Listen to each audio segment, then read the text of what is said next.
Now we have to study the advantages of this formal channel. So first advantage is it is very effective. Formal channels of communication account for most of the effectiveness of communication as they help to bridge the gap in the communication process. સૌથી વધારે effective હોય છે formal channel, કેમ કે communication પ્રોસેસમાં કોઈ gap પડવા દેતું નથી. ટોપથી લો કન્ટિન્યુ મેસેજ પાસ થયા કરે છે. It filters information. The formal channels, due to their tendency to filter information, keep the higher level managers from getting bogged down with it and avoid irrelevant information to facilitate bigger decisions and overall management. Formal channel શું કરે? ઇન્ફોર્મેશનને filter કરી નાખે. બધી વાત તમારે higher level manager સુધી પહોંચાડવાની ન હોય, એટલે ન કામની વાતો હોય એ પહેલાંના લેવલ્સ ઉપર જ ક્લીન થઈ જાય, ફિલ્ટર થઈ જાય, જેથી કરીને હાયર લેવલ મેનેજર્સનો ટાઈમ ઓછો યુઝ થાય, ખાલી કામની વાત એની સુધી પહોંચે, તો ડિસિઝન મેકિંગનું જે પ્રોસેસ છે એ જલ્દી થઈ શકે અને મેનેજમેન્ટ પણ સરખું થઈ શકે. Third is better monitoring. Formal channels of communication designed according to organization's need help to monitor organizational activities and thus ensures decision making and problem solving without delay. એટલે કે ફોર્મલ ચેનલ્સ એવી રીતના જ design કરવામાં આવે કે organisation જે છે એની નીડ્સ પણ પૂરી થાય અને બધાની એક્ટિવિટી ઉપર નજર પણ રાખી શકે. મોનિટરિંગ એટલે અહીંયા નજર રાખવી બધાની ઉપર. ક્લાસમાં તમારા મોનિટર હતા તો એ લોકો શું કરતા? બધાની ઉપર નજર રાખતા ને, કે કોઈ તોફાન નથી કરતું.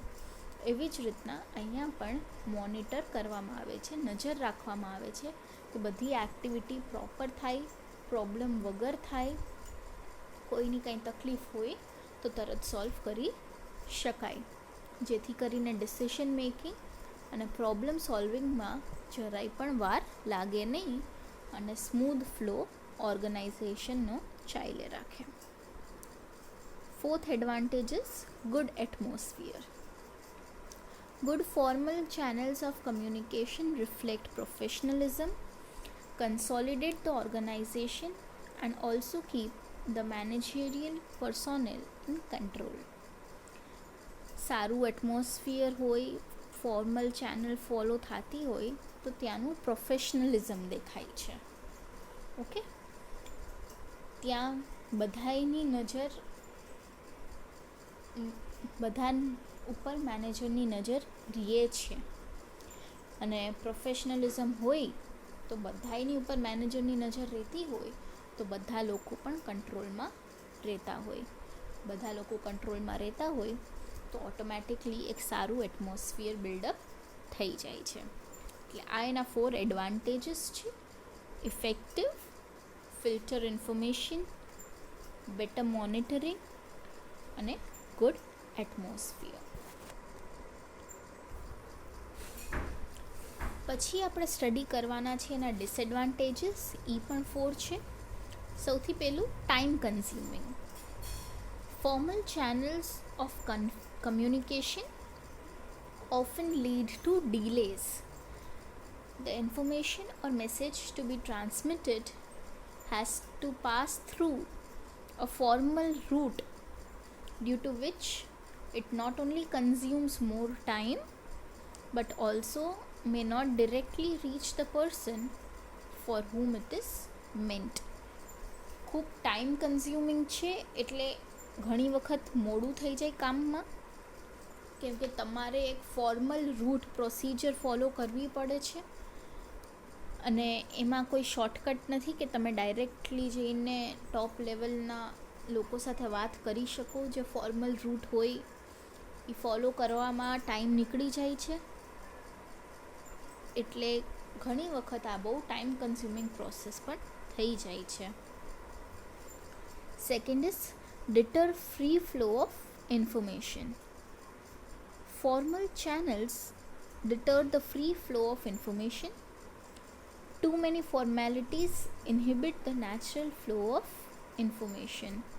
આમાં ઇન્ફોર્મેશન જે છે એ ફ્રીલી નથી થઈ શકતું ફ્લો એક જગ્યાથી બીજી જગ્યાએ, કેમ કે આમાં ઘણી બધી ફોર્મેલિટી તમારે પહેલાં ક્લિયર કરવી પડે છે. Third is it is expensive. Formal channels of communication require fulfilling specific formalities and demand specific resources, and hence they may also incur a lot of expenditure. હવે ફોર્મલ કમ્યુનિકેશન માટે આપણે હમણાં જ વાત કરી, ઘણી ફોર્મેલિટી ફોલો કરવી પડતી હોય છે, જેના માટે આપણને ઘણા રિસોર્સિસની જરૂર પડે છે, કાગળિયા, દસ્તાવેજો, ડોક્યુમેન્ટ્સ, ઘણી બધી જરૂર પડે છે, જેના માટે આપણને ખર્ચો થતો હોય છે. Fourth is affects decision making. Filtering and monitoring of information at lower levels may sometimes be disadvantageous to proper and timely decision making, as it may prevent vital information from reaching the top management. મેં તમને પહેલાં પણ વાત કરી હતી કે જ્યારે બહુ બધા વ્યક્તિ વચ્ચે આવી જાય છે ત્યારે મેસેજ આપણે જેમ પહોંચાડવો છે એમ પહોંચતો નથી. આપણે ઓલી મેસેજ પાસિંગની ગેમ જેમ રમીએ છીએ એમ, એટલે સરખું મેસેજ આપણે ફોર્મલ રૂટ ફોલો કરીએ તો વચ્ચે ઘણા બધા લોકો થ્રુ આપણો મેસેજ પાસ થતો હોય છે, તો આપણને નથી ખબર પડતી કે કોણ ક્યારે એ મેસેજને અટકાવી દે છે, યા પછી આપણને જે મેસેજ આપવો છે એ જ મેસેજ ત્યાં સુધી પહોંચે છે કે નથી પહોંચતો, એમાં જે ઇમ્પોર્ટન્ટ પાર્ટ છે મેસેજના એ પહોંચાડવામાં આવ્યા છે કે નથી આવ્યા. એટલે આ ઘણી વખત ડિસિશન લેવા માટે આપણને પ્રોબ્લેમ જેવું થઈ જાય છે, કેમ કે આપણને નથી ખબર પ્રોપર ઇન્ફોર્મેશન પહોંચી છે કે નથી પહોંચતી. હવે જેમ મેં કીધું એમ ફોર્મલ કમ્યુનિકેશનના પણ 4 પાર્ટ્સ છે, તો એ 4 પણ આપણે સ્ટડી કરવાના છે. એમાં સૌથી પહેલું છે downward communication. Downward communication is basic to any organization due to hierarchical nature of the organization, where all communication naturally flows from top to bottom. Here superiors send messages down to their subordinates. હવે આ તમને જેમ ખબર છે basic છે બહુ આ વસ્તુ કે ટોપથી બોટમ ઇન્ફોર્મેશન ફ્લો થાય એને આપણે કહેશું ડાઉનવર્ડ કમ્યુનિકેશન. આના પછી આવશે અપવર્ડ કમ્યુનિકેશન, એ હશે આનું ઊંધું, બોટમથી ટોપ જાય એને અપવર્ડ કમ્યુનિકેશન કહેવાય. ડાઉનવર્ડ કમ્યુનિકેશન એટલે કે આટલી વારથી આપણે જે ડિસ્કસ કરતા હતા, ટોપ લેવલ મેનેજમેન્ટ પોતાના એમ્પ્લોઈઝને જે ઇન્ફોર્મેશન પાસ કરે છે એને આપણે કહીશું downward communication. Downward communication can be written or oral. The oral communication is mostly through information channels, while written communication takes place in form of orders, circulars, policy statements, memos and documents regarding policies and procedures. Downward communication oral yeah return પણ હોઈ શકે. Oral તો આપણને ખબર છે કે બોલીને હોય, રિટનમાં એનું ફોર્મ ઓર્ડર તરીકે પણ હોઈ શકે, સર્ક્યુલર પણ હોઈ શકે, મેમો પણ હોઈ શકે, ગમે તે રીતના એ તમને મેસેજ પાસ ઓન કરી શકે છે રિટન ફોર્મેટમાં. હવે આવું કરવાના અમુક ઓબ્જેક્ટિવ્સ હોય છે. તો એનો પહેલો ઓબ્જેક્ટિવ છે ટુ ગીવ સ્પેસિફિક જોબ ડિરેક્શન્સ. આ કામ આવી રીતના જ કરવાનું છે એ તમને ગાઈડન્સ આપવા માટે ડાઉનવર્ડ કમ્યુનિકેશન યુઝ કરવામાં આવે છે. કેમ કે ડિસિઝન્સ તો બધા ટોપ લેવલ મેનેજમેન્ટે લઈ લીધા હોય, એટલે હવે કઈ રીતના કામ કરવું એ લોઅર લેવલ એમ્પ્લોઈઝને સમજાવવાનું હોય છે. એટલે સ્પેસિફિક જોબ ડિરેક્શન્સ આપવા માટે ડાઉનવર્ડ કમ્યુનિકેશન યુઝ કરવામાં આવે છે. Second is two explain procedures. કઈ પ્રોસેસથી કરવાનું છે એ પણ સમજાવવું પડે, એના માટે પણ ડાઉનવર્ડ કમ્યુનિકેશન યુઝ થાય છે. To give feedback to subordinates. હવે તમે કંઈ વર્ક કર્યું હોય અને તમે એને સબમિટ કર્યું હોય તો એનું ફીડબેક પણ તમને મેનેજર્સ યા ટોપ લેવલ મેનેજર્સ આપે છે. એ ફીડબેક આપવા માટે પણ ડાઉનવર્ડ કમ્યુનિકેશન યુઝ થાય છે. To give orders and instructions.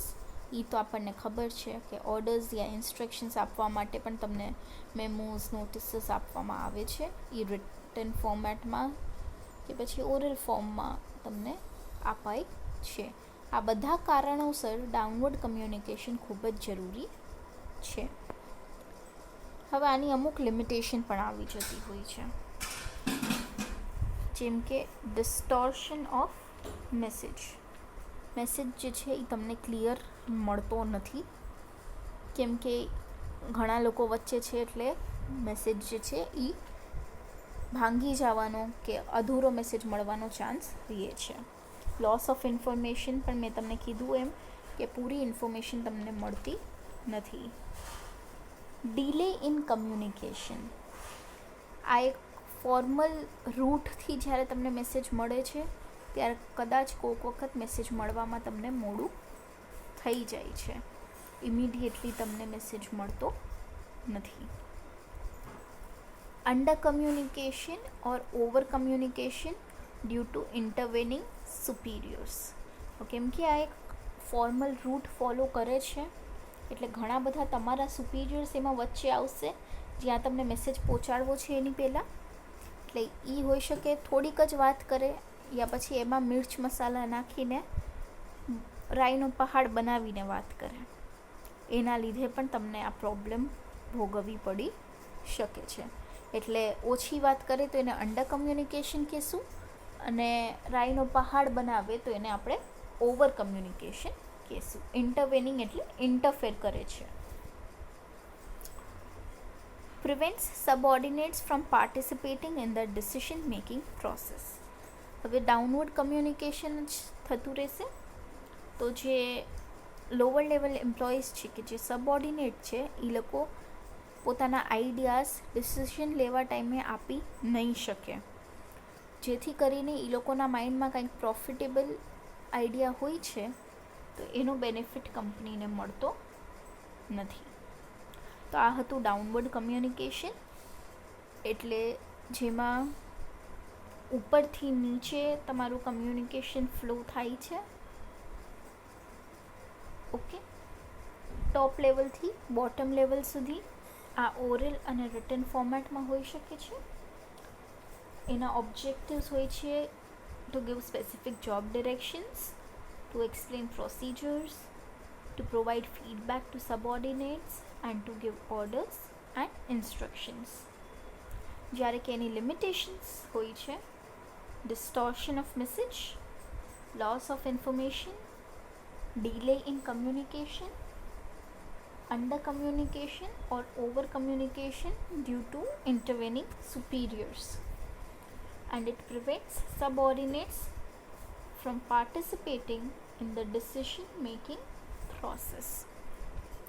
યાદ રાખવું સ્ટુડન્ટ્સ, આ ફોર્મલ કમ્યુનિકેશનની અંડરમાં આવે છે.